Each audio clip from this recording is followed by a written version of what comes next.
America में छोटा तैयारा आबादी पर गिरकर तबाह, 3 अफराद हलाक, मुतादद जख्मी हो गए। खबर एजेंसी के मुताबिक एक मुसाफिर बरदार छोटा निजी तैयारा सैन डिएगो के रिहायशी इलाके में गिरकर तबाह हो गया। तैयारा गिरने से मुतादद घरों और कार्स में भी खौफनाक आग भड़क उठी। तैयारे में तकरीबन 10 अफराद मौजूद थे। पुलिस और फायर ब्रिगेड ने मौके पर पहुंचकर इमदादी कार्रवाइयां शुरू कर दी।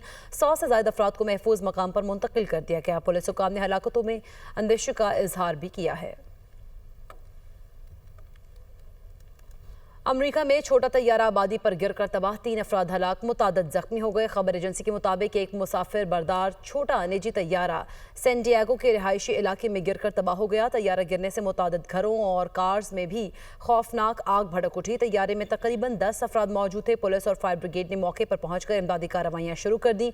100 से ज्यादा अफराद को महफूज मकाम पर मुंतकिल कर दिया गया। पुलिस हुकाम ने हलाकतों में अंदेशे का इजहार भी किया है।